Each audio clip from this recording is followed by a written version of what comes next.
Hello friends, आपका स्वागत है एक और नए वीडियो में। आज की ये वीडियो बहुत ही ज़्यादा महत्वपूर्ण होने वाली, क्योंकि आज के इस वीडियो में हम इस टाइप के प्रश्नों को देखने वाले हैं। ये जो आप प्रश्न देख रहे हैं ये बोर्ड एग्जाम में 2 मार्कर का आएगा। तो चलिए देखते हैं कि हम इस क्वेश्चन को कैसे सॉल्व करेंगे। बहुत ही इंपॉर्टेंट क्वेश्चन है, ये हर साल बोर्ड एग्जाम में आता ही आता है। तो आपको जो इस टाइप वाले क्वेश्चन है उनको आपको तैयार कर लेना है। ये 2 नंबर में पूछे जाएंगे और बहुत ही ज़्यादा महत्वपूर्ण है बोर्ड एग्जाम की दृष्टि से। तो मैं बहुत ही कम समय में और आसान भाषा में आपको बताने वाला हूँ। सो आप इस वीडियो को लास्ट तक जरूर देखिएगा। चलिए सीधे आप इस वीडियो को स्टार्ट करते हैं। सो आपके सामने ये पहला प्रश्न है कि निर्धारित कीजिए कि क्या बिंदु 1,5, 2,3 और ऋण 2,11 जो है वो संरेखी हैं। ये आपको बताना है कि क्या ये संरेखी हैं या नहीं है। तो इस टाइप के प्रश्न को हम कैसे सॉल्व करेंगे एग्जाम में। तो संरेख होने की कंडीशन आपको पता होनी चाहिए कि 3 बिंदु है, जैसे एक ए बिंदु है, एक बी बिंदु है, एक सी बिंदु है। ठीक, ये 3 बिंदु हैं। ये संरेखी कब होते हैं, ये संरेखी कब होते हैं, आपको एक कंडीशन पता होनी चाहिए कि 3 बिंदुएं, यानी 3 बिंदुएं संरेखी तभी होती हैं। 3 बिंदुएं ए बी सी जो है वो संरेखी तभी होंगी जब त्रिभुज का क्षेत्रफल क्या हो, 0 हो। ये आपको पता होना चाहिए। तो एग्जाम में आएगा कि सिद्ध कीजिए, बताइए कि क्या ये जो बिंदु 3 है ये मतलब संरेख है कि नहीं है। तो कैसे आप सिद्ध करेंगे, आपको त्रिभुज का क्षेत्रफल निकाल लेना है। अगर वो 0 आ गया तो आपको कह देना है कि वो क्या है, संरेखी है। अगर 0 नहीं आया तो संरेखी नहीं होगा। तो आपको यही सिद्ध करना है, इसमें बताना है कि क्या बिंदु ये 1,5, 2,3 और ऋण 2,11 संरेखी हैं। तो हम क्या करेंगे, इसमें हम त्रिभुज का क्षेत्रफल निकाल लेंगे। अगर त्रिभुज का क्षेत्रफल 0 आ गया तो कह देंगे संरेखी है, और अगर त्रिभुज का क्षेत्रफल 0 नहीं आया तो कह देंगे संरेखी नहीं है। तो बस आपको कॉन्सेप्ट को समझना है और कुछ भी नहीं करना है। तो चलिए लिखते हैं हल। तो हमें दिया है बिंदुओं के निर्देशांक, दिया है, ठीक, बिंदुओं के निर्देशांक, बिंदुओं के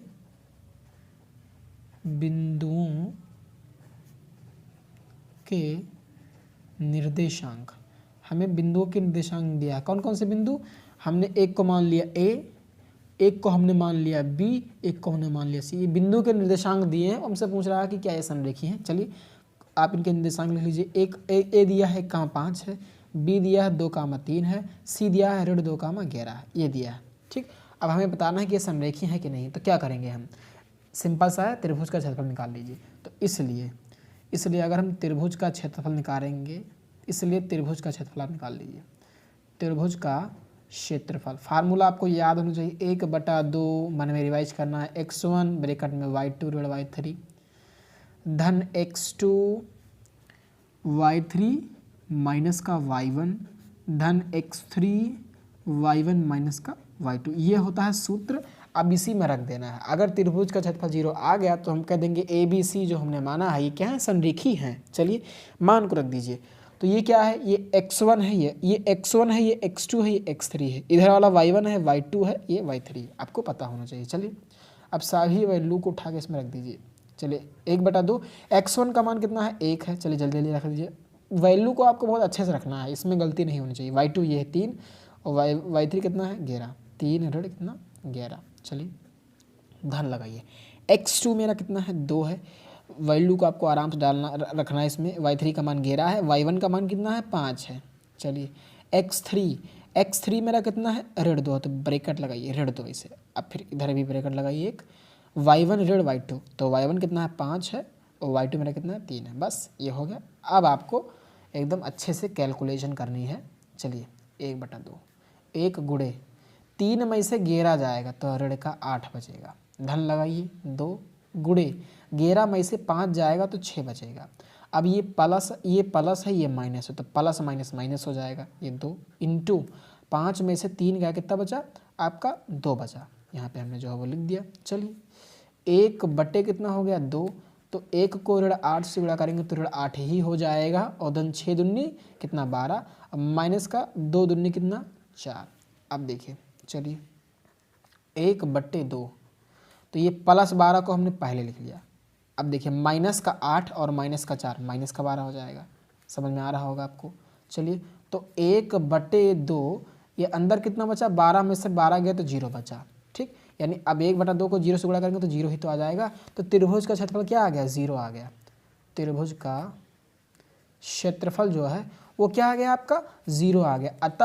अतः क्या होंगी, ये जो तीन बिंदु ए बी सी हैं ये क्या होंगी, संरेख होंगी। संरेख होने की यही कंडीशन होती है, अगर तीन बिंदु दिए हैं उनके निशान, अगर हम उसका क्षेत्रफल निकालें, अगर वो 0 आ गया तो वो संरेख होंगी। तो हमसे यही पूछ रहा था कि निर्धारित कीजिए, यानी निर्धारित कीजिए कि क्या बिंदु ये संरेखी हैं, तो आपको बता देना है। अतः आपको लिखना है, अतः लास्ट में आंसर लिखना है कि अतः बिंदु, पूरा आपको अच्छे से लास्ट में आंसर भी लिखना है, 1,5, 2,3 और ऋण 2,11 संरेखी हैं। क्या हैं, संरेखी हैं। संरेखी हैं, कैसे संरेखी हैं, क्योंकि त्रिभुज का क्षेत्रफल जो है वो 0 है।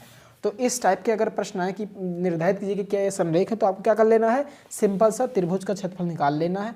अगर वो क्या आ गया, अगर वो 0 आ गया तो आपको बता देना ये संरेखी हैं, अगर 0 ना आता तो कहते हैं संरेखी नहीं है। तो इस टाइप आपका मेन चीज़ क्या है, मैथ में कॉन्सेप्ट क्लियर होने चाहिए। चलिए बढ़ते हैं दूसरे क्वेश्चन की ओर। तो ये हमारे सामने एक दूसरा प्रश्न है। तो इस टाइप के प्रश्न भी आपको एग्जाम में देखने को मिलेंगे, तो ये इंपॉर्टेंट है एग्जाम की दृष्टि से। चलिए कि यदि बिंदु ए के +1, 2 के और बी 3 के, 2 के +3 और सी इतना 5 के -1, 2 के संरेख हैं, तो के का मान जो हो वो ज्ञात कीजिए। तो अभी आपने एक चीज़ जाना कि अगर तीन बिंदु संरेख हों तो त्रिभुज का क्षेत्रफल क्या होता है, 0 होता है। बस आपको यही कंडीशन इसमें लगानी है और आंसर आ जाएगा। चलिए देखते हैं कि हम इस क्वेश्चन को कैसे सॉल्व करेंगे। तो लिखते हैं हल। तो वही दिया है,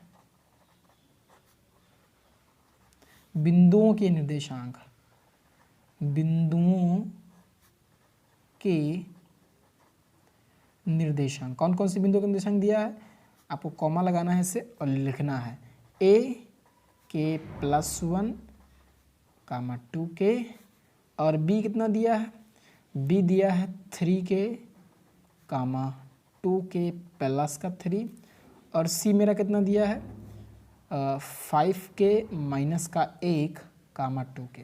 तो ये और ये कह रहा है ये संरेख है, तो हमें के का मान ज्ञात करना। बस आपको एक कंडीशन पता होनी चाहिए, चूँकि ये तीनों बिंदुएं संरेख हैं, कह रहा है सवाल में। तो इसलिए क्या होगा, इसलिए जो त्रिभुज का क्षेत्रफल होगा वो क्या होगा, त्रिभुज का क्षेत्रफल, एरिया ऑफ ट्राइंगल क्या होगा, 0 होगा।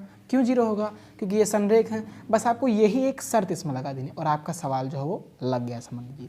चलिए अब इधर आपको त्रिभुज के क्षेत्रफल का फार्मूला लगा देना।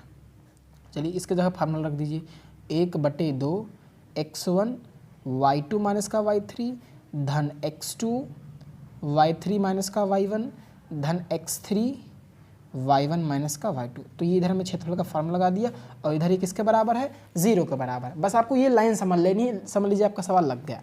तो इस टाइप का भी प्रश्न आपको देखने को मिलेगा, बस आपको सारी वैल्यू को उठा कर रख देना है।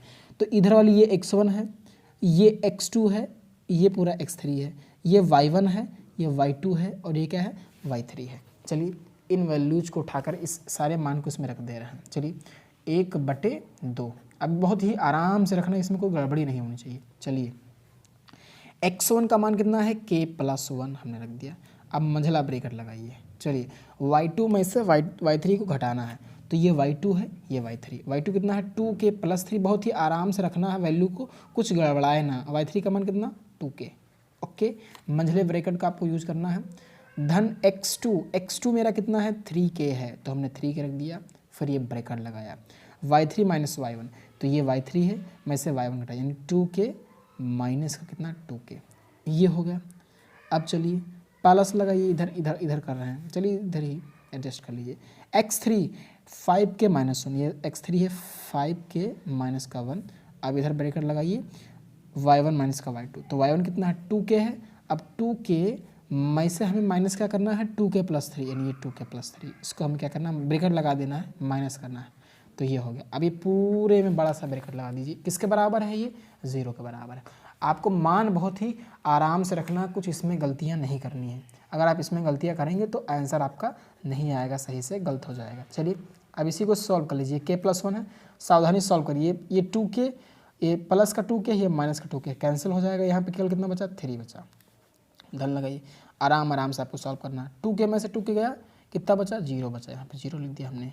चलिए इधर आइए, 5k माइनस का 1, अब यहाँ पे सॉल्व कर लीजिए। इधर ये 2k है, अब अंदर ये माइनस से गुणा कर दीजिए तो ये माइनस का 2k हो जाएगा और ये माइनस का 3 हो जाएगा। चलिए, और ये किसके बराबर, पूरा 0 के बराबर है। तो आराम आराम से ही आपको सॉल्व कर लेना है। तो 1/2, अब इस 3 को अंदर गुणा कर दीजिए तो 3 क्या हो गया, धन कितना होगा, 3। 3 को कैसे किया और फिर 3 को 1 से किया, धन लगाइए। यहाँ पे 0 हो गया, धन। ये 5k माइनस का 1 हो गया, ब्रेकेट लगाइए। ये 2k में से 2k गया, 0 बचा, यहाँ पे माइनस का 3 बचा। अब ये पूरी चीज़ 0 के बराबर है। चलिए, तो ये मेरा हो गया 1/2, ये हो गया 3k धन 3 हो गया। अब देखिए, अभी तो 0 है तो कोई मतलब नहीं, 3 के धन 3 अपना लिख लिया। अब देखिए यहाँ पे ये -3 को प्लस, अब देखिए चलिए इसको अंदर गुणा करिए तो माइनस का 3 को अगर हम 5 के से गुणा करेंगे तो माइनस का कितना आ जाएगा, 15 के आ जाएगा। और माइनस के 3 को आप ऋण 1 से गुणा करेंगे तो प्लस का 3 हो जाएगा, बराबर कितना, 0 हो गया। हो गया कि नहीं, हो गया। अब इसी को सॉल्व कर लीजिए। चलिए, तो ये मेरा क्या आ जाएगा, अब इसको चलिए आगे हम सॉल्व कर लेते हैं। तो ये मेरा इतना है, अब चलिए इसको हम सॉल्व कर लेते हैं। चलिए थोड़ा सा और आपको सॉल्व कर लेना है, तो आराम आराम से सॉल्व करते हुए चलना है। ये 3k है, ये 3k है, 3k में से अगर 15k घटाएंगे तो कितना बचेगा, 3 में से अगर 15 घटाएंगे तो कितना बचेगा, माइनस का 12k बचेगा, माइनस का 12k हो गया। धन लगाइए, ये प्लस का 3 है, इधर भी प्लस का 3 है, ये कितना हो गया, प्लस का 6 हो गया, बराबर कितना, 0। अब देखिए इस 1/2 को इससे भी गुणा कर दीजिए, इससे भी गुणा कर दीजिए। चलिए, तो ये माइनस का 12k है, अब इससे 1/2 से गुणा कर दीजिए, धन लगाइए। ये 6 है, इससे भी आपको 1/2 से अंदर गुणा कर देना, बराबर कितना, 0। अब ये 2 छंगे 12 हो गया, अब ये 2 3 6 हो गया, यानी यहाँ पे क्या बचा, यहाँ पे मेरा बचा 6k, धन ये क्या बचा मेरा, 3 बचा, बराबर कितना, 0। तो माइनस का 6k, ये प्लस का 3 इधर आएगा तो माइनस का 3 हो जाएगा, ये माइनस से माइनस कैंसिल हो गया। अब यहाँ से अगर हम k का मान निकल तो 3 बटा कितना आ गया, 6, 3 एकन 3 दूना 6, यानी k का मान कितना आ गया, 1/2 आ गया। तो ये हमने k का मान ज्ञात कर लिया। तो हमसे सवाल में क्या पूछ रहा था कि यदि ये बिंदु संरेख हैं तो k का मान ज्ञात करिए। तो यही k का मान मेरा जो है वो हो जाएगा। तो यही मेरा क्या आ जाएगा, आंसर आ जाएगा। तो आपको इस क्वेश्चन को जो है वो ऐसे सॉल्व करना है। बाकी जो नेक्स्ट क्वेश्चन है उसको भी मैं आपको दिखा देता हूँ। ये नेक्स्ट क्वेश्चन है यहाँ पे कि यदि बिंदु a x, y b ये क्या है, संरेख हो तो x और y के बीच संबंध ज्ञात कीजिए। बिल्कुल सेम सा क्वेश्चन, आपको यही करना है, बस त्रिभुज का क्षेत्रफल 0 लगा देना, बिल्कुल सेम आपको ऐसे ही चले आना, बिल्कुल यही फार्मूला आपको लगा देना है और सारे मान को उठा के रख देना है। आपका x और y में जो संबंध है बिल्कुल अच्छे से आ जाएगा। बस आपको क्या करना है, देख लीजिए, यदि बिंदु ये क्या है, संरेख हो तो हमें x और y के बीच में संबंध ज्ञात करना है। तो वही बिल्कुल त्रिभुज का क्षेत्रफल आपको 0 रख देना है और इन सारे मान को उठाकर रख देना, तो x और y में संबंध आ जाएगा। तो इस तरीके से आप इन सब क्वेश्चन को कर पाएंगे। तो आशा करता हूँ कि आपको ये वीडियो पसंद आएगा। वीडियो पसंद आया तो वीडियो को लाइक करें, चैनल पर नए हैं तो चैनल को सब्सक्राइब जरूर करें और आपको ये वीडियो कैसा लगा हमें कमेंट बॉक्स में बताना ना भूलें। तो इस तरीके का आपको इन क्वेश्चन को ऐसे ही करना है। बस आपका क्या क्लियर होना चाहिए, कॉन्सेप्ट। आप अगर कॉन्सेप्ट आपका क्लियर है तो आप मैथ के किसी भी सवाल को आसानी से कर पाएंगे। तो बस आपको कॉन्सेप्ट ही तैयार करना है, सवाल को रटना बिल्कुल भी नहीं है।